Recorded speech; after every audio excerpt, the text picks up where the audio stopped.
Want to know why your barbecue doesn't taste like your favorite restaurant? Let's talk about it. I don't know about you guys, but I love to cook and I love to eat. But a lot of times I get so busy with taking meetings and calls and trying to get things done that it's lunchtime or dinner time and I've got nothing cooked. And then I look in the fridge and I'm like, this is going to take a long time. And then I think, well, what's available close by? And it's all fast food that's not good for me. And so I end up eating a lot of food that I don't feel great about, but it's convenient. Well, no more, because now I'm using Factor meals. It allows me to get something that's healthy, has lots of protein, and is super convenient, super quick. I don't even have to leave the house to have a prepared meal, and it's made my life so much easier. And that's why I want to thank Factor for sponsoring today's video. You guys know that I've been up and down in terms of weight, but lately I feel like I've finally gotten on track. Not only have I been active, going to the gym, getting on the treadmill, taking up an activity like golf that I'm really bad at, but I enjoy it nonetheless.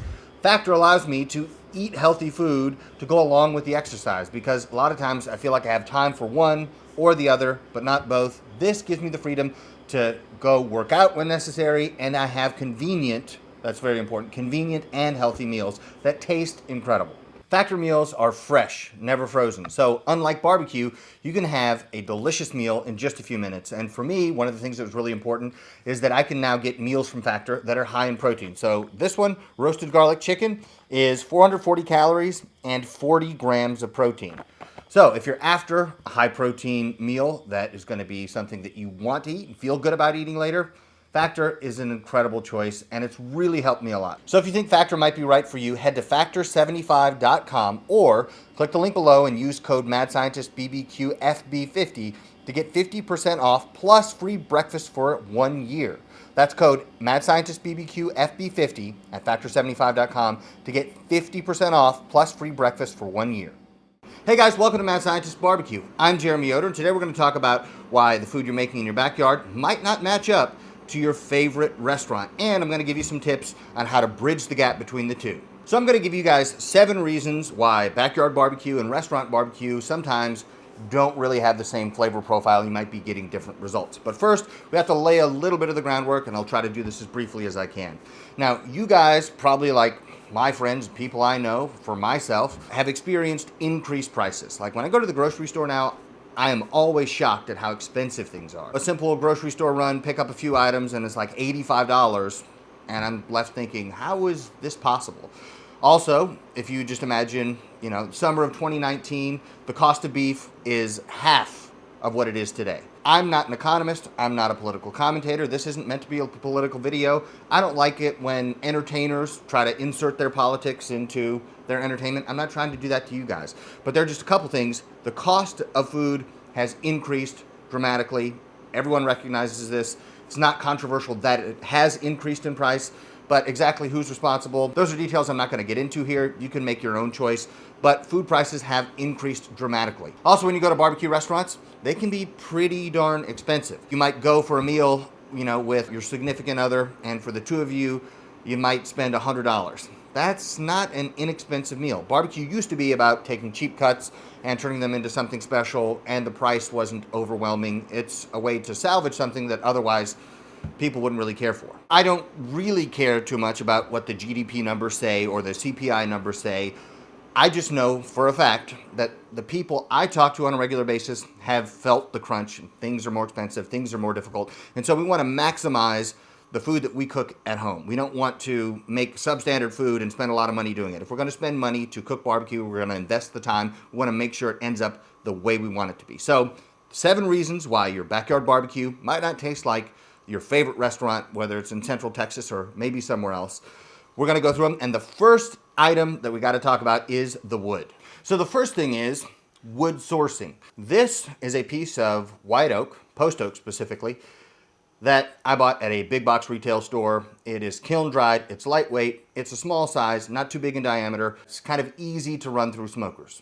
Then this is a piece of naturally seasoned white oak. It weighs probably 4 times as much as this kiln dried piece of white oak, and the amount of smoke flavor that you can produce by burning this is definitely greater. And so in those big offset smokers that they're using at a lot of these top restaurants, they're burning big splits like this, even bigger than this, And the thicker the split, the more smoke flavor you can produce. Also, if you have naturally seasoned wood, that is, it never goes into a kiln, it's going to burn at a temperature that produces more smoke flavor naturally. So the fuel that you're using makes a big difference. Now, if you don't have an offset smoker at all, you're using chunks maybe on something like a Weber Smoky Mountain, or you're using pellets in a pellet cooker.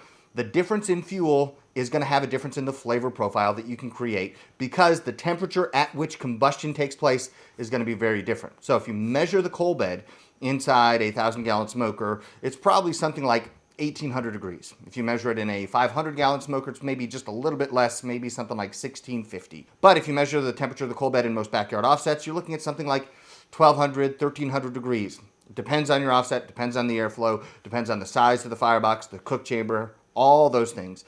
But the temperature at which combustion takes place and what you're burning make a big difference. So if you have an offset smoker and you have skill in fire management, you can create the same kind of smoke profile at home that these barbecue restaurants are creating, or at least very, very similar. And if you have a different kind of smoker that is not an offset smoker, you can adjust the amount of smoke that you put on the food. So for instance, in something that burns with charcoal and wood chunks, you can dial in the amount of wood chunks you're using, and the best way to do it, I found, is using the color of the meat as a proxy. Now, the issue is the wood that you're burning in offset smokers at, say, Franklin Barbecue, that wood is burning in open flame. You have both primary and secondary combustion. Primary combustion is as the wood gets heated, it begins to break down and give off smoke because it decomposes upon heating. So some things change state, like water. If you heat, a piece of ice, it'll turn into liquid water. If you keep heating it, it'll turn into water vapor. It changes states, but it's still H2O. Other things like, say, sugar, you can take table sugar. It doesn't just melt into a liquid that's the exact same sucrose that table sugar is. If you keep heating it and keep heating it, it's going to break down further and further, and eventually you're going to be left with pretty much just carbon. That's the difference between changing states and breaking down. So primary combustion is going to produce that smoke. Secondary combustion is when that smoke combines with oxygen from the air to burn in open flame. So if you're using wood chunks or wood chips, you're going to get smoldering and not that open flame. You want to have some of that, but it's easy to over smoke meat if you use too much. It's about dialing in exactly the amount of smoke flavor that you want. And you can do this over the course of a few cooks. I would generally suggest starting with a few chunks and then increasing if you need more smoke flavor.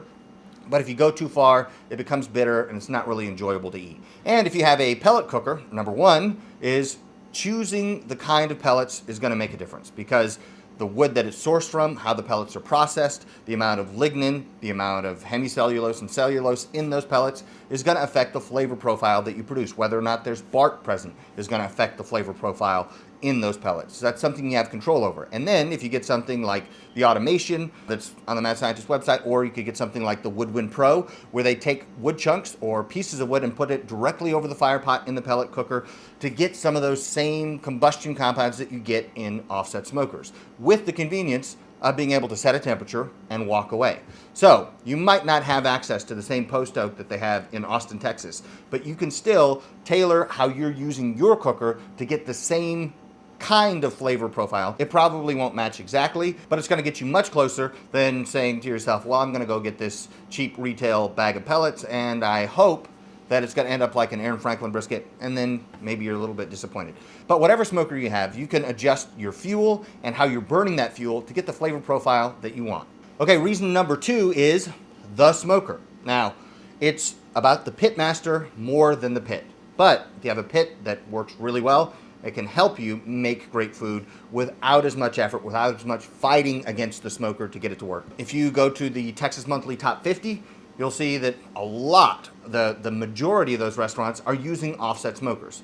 And you might ask yourself, well, why are they using offset smokers? It's not because it's more convenient, because it's way more inconvenient. And it's not because it has more capacity. Well, there are big rotisseries and other cookers that have lots of capacity. So why would they go through the effort of burning through lots of wood and having somebody there to maintain the fire for the entirety of the cook? It's because of the food that they can produce with them. And so there are a few things that are important to know about how those big 1,000-gallon offsets work that you can use to adjust how you cook your food to get similar results.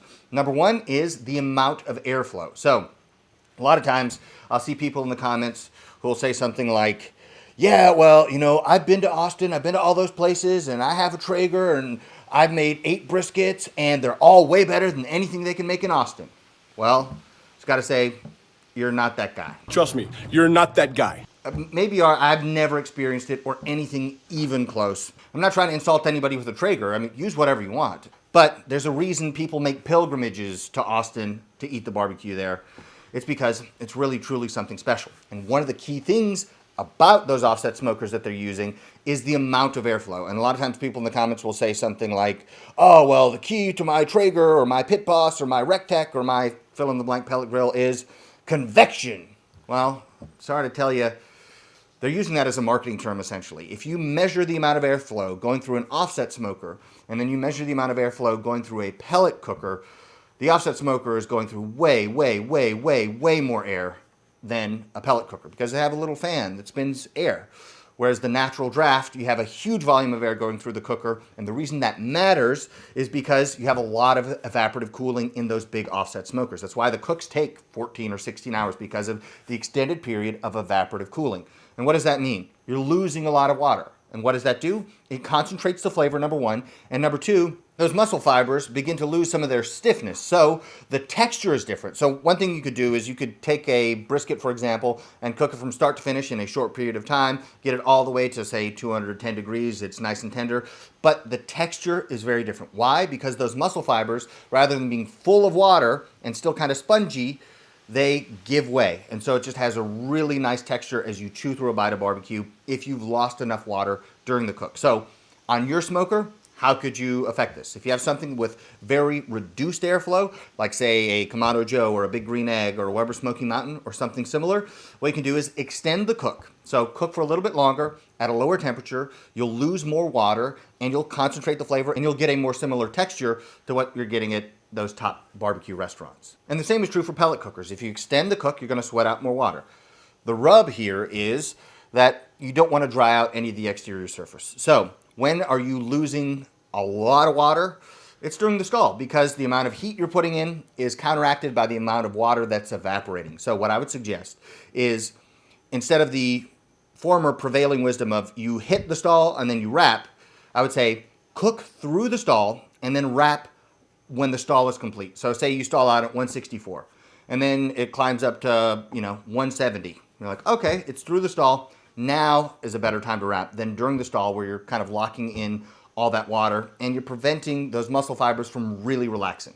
So longer cook times, cook through the stall before wrapping, and you're gonna get more similar results. And the last piece of this is top side heat. So in those big cookers, the heat rises to the top, which is not exactly shocking, and it's a top-down cooker. So above the grate is gonna be significantly warmer than below the grate. And your cooker might be very different from that. So what I would do is I would put the fat side of a brisket, for example, toward the heat source because you're gonna render that fat, it's gonna protect the meat side, and you're gonna get beautifully yellowed rendered fat, you're gonna get water evaporation, you're gonna get all those components that make offset smoker barbecue really special in whatever cooker you have by just adjusting your method in order to get the same kind of results. Number 3 is a very simple one. It's the rub. I've spent a significant amount of time in and around, top barbecue restaurants, and a lot of them will claim they use only salt and pepper when they might use a little bit more. Some places are a little bit more transparent about it, but I haven't discovered any place that's using, a big commercial off-the-shelf brisket rub or something like that. What I found to be the most common is using salt and pepper as a base and then using a seasoned salt, whether it's Lowry's, whether it's Fiesta Season It All, whether it's the REO brand, but some kind of seasoned salt that allows you to add some umami flavor, specifically through either MSG in the seasoned salt or natural sources of MSG in the seasoned salt, like yeast extract or shiitake mushroom powder or something like that, because they're adding umami without complicating the flavor profile dramatically with all kinds of other flavors. So salt, pepper, and a seasoned salt, and you're basically there. You don't have to overcomplicate it. Now, that's not to say if there's a rub that you love that you shouldn't use it. If there's a rub you really like, use it. Like Brad from Chud's Barbecue makes rubs. Really good stuff. He even has a secret salt that kind of is like by the way, these restaurants that you love, they might use some secret salt. Okay, so that's an example. Or the Harry Sue rubs or the Meat Church rubs. A lot of people love those, and if you do, use them. Use what you like. That's what I would suggest. For me, I want that flavor profile that I associate with when I go sit at one of those restaurants and I'm just like, oh man, this is so good. Like, it's something truly special you don't encounter every day. So the flavor profile that I'm after is a simple rub of salt and pepper, and then maybe a little seasoned salt to dial up the umami. And you don't have to make it any more complicated than that. As a matter of fact, you could use only salt and be totally fine. So use the rub that you like, but at a lot of these great restaurants, they're not overcomplicating it. Salt, pepper, seasoned salt, and you're good to go. Number 4, the meat. And here's one that's often overlooked. I hear people talking about secrets and wood and smokers and all kinds of things, but not a lot of discussion about the meat. These restaurants are ordering meat from big-time suppliers, which allows them to get stuff that you're probably not going to find at your local store. So if I go to Costco today, I can go in there and find some okay commodity choice briskets. So nothing to write home about, but you can still make good food with that. So if you're doing the other things right, you're going to have really good food. But if you start off with very, very good quality meat, it's easier to make really, really good food. It's kind of like the top universities. I'm not so convinced that they're just way better at teaching those students. It's just that they start with the best students. So kind of the same thing with barbecue. If you start with the best meat as the baseline, what you can do with that is going to have a much higher ceiling than if you start with lower quality meat. So, for example, I was talking to Aaron Franklin, and I heard a rumor that he gets a special run at the Creekstone facility, and they do a Franklin spec brisket, where it's the right thickness, it's the right weight, it's the right shape, it's the right, fat thickness, it's all those things. And I thought, surely this can't be true. But I asked him about it, and he said, oh yeah, we do. And I was like, dang. And I'll confess some jealousy here. Like, I was, in the moment, I was like, man, I wish I could do that. But then I thought, well, I have an account with a meat supplier, so that gives me a lot more options than most people have. Before I feel sorry for myself, I better, take some accurate perspective of, how privileged I am to be able to make barbecue for a living. And so, yeah, I'm not going to complain about that, but it's important to know where these people are getting their meat. So, Franklin, Creekstone Prime, special run. It's exactly to his spec. He's getting the Rolls Royce, the creme de la creme of briskets. So, Angus beef, well marbled, ethically raised, all the stuff. It's really good quality stuff. And then you go to other restaurants, they might be getting Akaushi briskets, which is going to be different than what you find at your local grocery store. Or they might be getting 44 Farms or who knows what. Here's what I can distill that down to. What I found to be the best cooking briskets for standard barbecue wouldn't be full-blood Wagyu. I think that's kind of overkill. And as crazy as this sounds, you lose some of the beefiness when you're cooking Wagyu beef. It's just the fat kind of overwhelms the palate. It's awesome, it's delicious, but you don't get that same beefiness, like make a meal out of this feeling that you would with, say, something like Angus Prime. So what I'd encourage you to do to get the same kind of results, I can't say that these are going to be just as good as, say, Creekstone Prime that's a special run at the facility, but if you get Angus beef and you get Prime, you're going to have a great starting canvas to make an incredible barbecue product. So Angus Prime. Then when it comes to pork, if you get a heritage breed pork, it's vastly different than if you just get commodity pork. Okay, so pork, we need to talk about a couple different ways. One is the heritage breed. This pork is darker, it has more myoglobin, it has more flavor. A lot of times it has more marbling, and so it's juicier. And so you just have just a tremendously flavorful product, whereas the commodity pork might be relatively flavorless. The other thing is, because they're restaurants and they can put in orders for things, they can choose the spec of, for instance, their spare ribs, because they can get the big, humongous, thick pork spare ribs because they have, the first chance coming from the meat supplier, because what they're putting in the grocery stores, it's not the same kind of stuff that they're offering to restaurants. So one of the things you can do to make your food taste more similar to what they're doing at these restaurants is, if they're using really big ribs and you love that flavor profile, you love that juiciness, make sure that you source the biggest, heaviest racks of ribs that you're going to cook for yourself. Moving on to number 5, we have the volume. And why does that matter? They're doing a humongous volume of food production at these restaurants. And what does that mean? It means that they can cull from the herd things that don't match their standards. So for instance, if you go to Franklin Barbecue and you wait in line and you spend a lot of money buying a bunch of food, well, they're not going to serve anything on that line that doesn't meet their standard. So if they cooked 100 briskets that day, it might be that only the 90 best are going to be served to the public. And, the other 10, they're like, it doesn't meet our standard. We're going to put this in beans. We're going to, use it in some other way. So that's going to kind of skew what you think the results are, because not every single brisket that gets cooked at these restaurants is incredible. There's some that are like, don't love this one, but they have ways to mitigate it due to the volume of food that they're producing. And also that volume of food that they're producing gives them leverage to get the kind of meats that they want. So if they need Creekstone, or if they need 44 Farms, or if they need fill in the blank heritage breed pork, then they have more leverage to get that, because they're going to place large orders day after day, week after week, and it's going to be worthwhile for those suppliers to work with those restaurants. So the volume makes a big difference, not only in the meat, but how they go about preparing it. It makes a big difference in the quality of what you can produce at the top end by having a large sample size, and you get, the best of the best, and that's what gets served to the public. So when you're selecting meat, make sure that you get what you want that matches the kind of food that you love at your favorite restaurant. So big thick ribs, get thick ribs. Small briskets, get small briskets. If they have huge briskets, get huge briskets. Just know that what they're getting might not be the same as what's in your local grocery store. Number 6, the rest. It's a very easy concept, but a lot of people don't do this. Reason number 6, the rest. You guys have probably heard about this. If you go to barbecue restaurants, a lot of times they have an Alto Sham or a big warmer right behind the cutting block, and that's where they get all the meat from.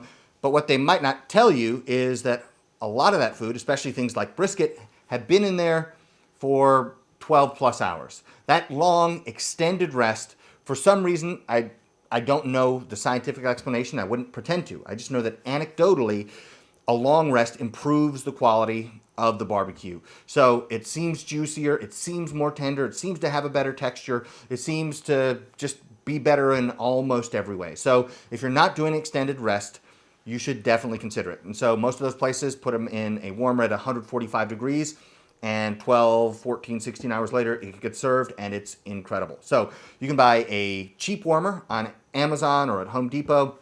I'll put a link in the description if you're interested in those. Those tend to either break immediately or last for a long time. And if you don't want to break the bank, you can spend a few $100 to get one of those. Or you could do something like putting them in a cooler. So if people have heard something like foil towel cooler for brisket finishes, I'm not a big fan of the foil, but you can do a towel and a cooler, and you kind of retain that heat. So in effect, you have a long heated rest, but instead it's just cooling very, very slowly. Now, I don't love that because it makes a mess of the cooler, it makes a mess of the towel. And as somebody who's opened coolers plenty of times and found some unwelcome surprises of meat juices that have not been cleaned out, I will admit that, resting stuff in a cooler is not my favorite thing at all. Now, if you're very diligent, wash them immediately, bleach them, then sure, you can absolutely do that. But I would just monitor the temperature to make sure it's not getting into the danger zone. So if your brisket is, 100 degrees, well, bacteria can grow there. It's dangerous. So just be food safe when you're resting in a cooler. You can also use an oven and turn it to its lowest setting and monitor the temperature there. And if necessary, turn your oven on and off, or you can reprogram your oven so that its lowest setting might be 140, 150 degrees. And there you have a warmer in effect. The difference that the extended heated rest makes cannot really be overstated. I remember when I was first launching my barbecue catering business in LA, I was talking to a friend, and he was talking about pulling out the briskets when they're done, letting them cool, then reheating them the next day, and selling the food. And I thought, no, I would want my barbecue to be fresh. I pull it off, I'd let it cool to serving temperature, and then I'd slice it. The peak of freshness. Turns out, just by experience, I was wrong. So what happened to me is I had a barbecue gig for lunch that I was doing, and then another one for dinner, and I had to cook for both at the same time because there's not enough time between lunch and dinner to do a full barbecue cook. And what I noticed was the briskets that had rested longest were better, all of them. So the ones that got served at lunch, they were good. Nothing wrong with them necessarily, but all the ones that had rested an extra 7 hours for dinner, well, they were all significantly better. They were juicier, the texture was better, and it was just a superior product. So if you've been ignoring the heated rest, please don't. It will pay big dividends in the quality of barbecue that you make. Reason number 7, the tricks. There are some tricks that you might call them that barbecue restaurants use. So things you might not consider that really improve the quality of what they're making. One of them is using tallow for beef products. So whether it's beef ribs or whether it's brisket or whether it's beef cheeks or fill in the blank cut of beef, if you wrap it with tallow, it'll make everything seem juicier. Because when we want a really juicy steak, do we want a steak that's filled with lots of water? No. We want a steak with lots of marbling. What's marbling? Fat. So what makes it seem juicier? Extra fat. So they'll add extra fat in the wrap, which also has a side effect of allowing you to use more salt, because you perceive the taste of salt when salt dissolves in water, dissociates into sodium and chloride ions, and that's what you taste as salt. In fat, you don't perceive it the same way because it's a non-polar solvent, whereas salt is an ionic compound. It's not going to dissociate in beef fat, and you're not going to taste it as salty, but you can get away with adding more salt. So you kind of have super rich, super salty, and they can dial up the richness to a level of like 11 out of 10.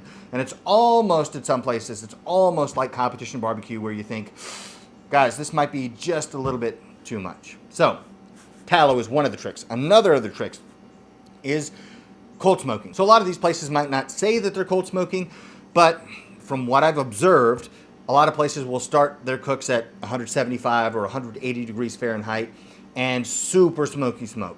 Still, the wood is burning an open flame, but it's extremely smoky. So that gives them a layer of bark and smoke flavor that you might not be accounting for when you're trying to cook at home. So at the beginning of cooks, you want to lay on the smoke super heavy, because that will pay dividends at the end of the cook when you have incredible bark, great smoke ring, and great smoke flavor.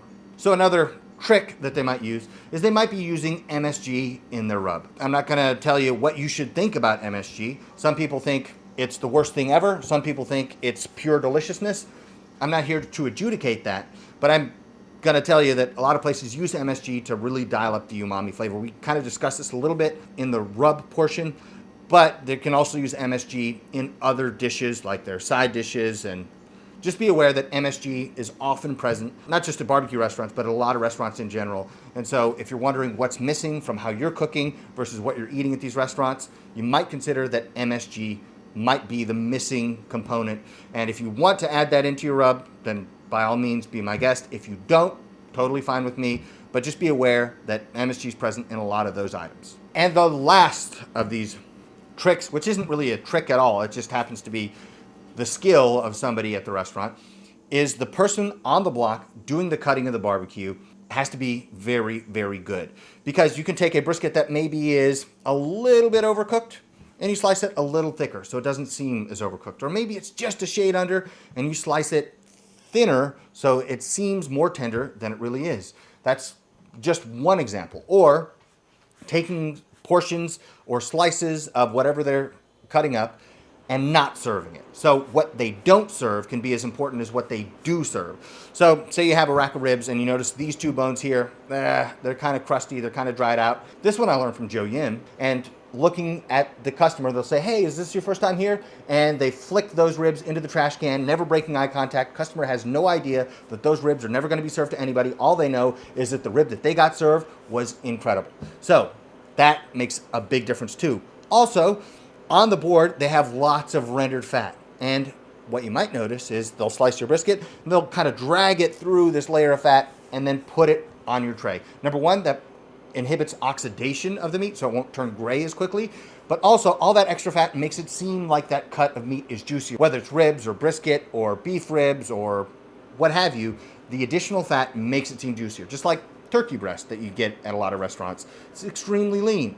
But what do? They add butter. They add fat, and it seems juicy, and it's so good. And turkey is just, I don't know, just delicious. I love smoked turkey. It's awesome. But it wouldn't be as awesome without the extra fat. So what the cutter is doing is eliminating something that they're not super happy with and doing little things like slicing it thicker or thinner depending on what the brisket is, or dragging it through extra fat, and then it's served on the tray and it's glistening and it's awesome. And then lastly, the environment is going to be different. So if you go to a restaurant, you're thinking, oh, this is all about barbecue, and you're focused on the barbecue and all the flavors that you can perceive. Whereas if you're cooking at home, you are going to be your own harshest critic. So you might make incredible food and all your friends and family are like, wow, that was incredible, that was so good.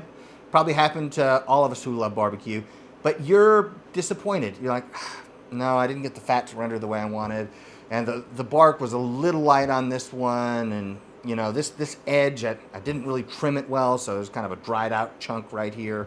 Not really happy with it, but your guests love it. Okay, so when you cook, you're going to be your own harshest critic, and keep that in mind when you're comparing mentally what you're making with what you're eating at your favorite restaurant. It's a different environment. They have different meat. They have different wood. They have a different smoker. There's a lot of things different, but you can make some adjustments so that you're producing incredible food at home. You don't have to make a pilgrimage, though I still would recommend it because these people work really hard to make great food, and you're going to have a great time going there. So I'm not trying to discourage you from going to restaurants. It's just in a period of time where people are struggling to pay their grocery bills, going out to eat probably isn't as easy as it once was. And you want to make sure that whatever you do buy and cook ends up being as good as it possibly can be. So here's some reasons to think about. I hope this is helpful to you. If it was helpful, please subscribe to the channel. That really helps me out. You can like the video. You can comment down below. All those things help. You can follow me on all my social media and Patreon at Mad Scientist Barbecue. I really hope it was helpful, and I'll see you guys next time.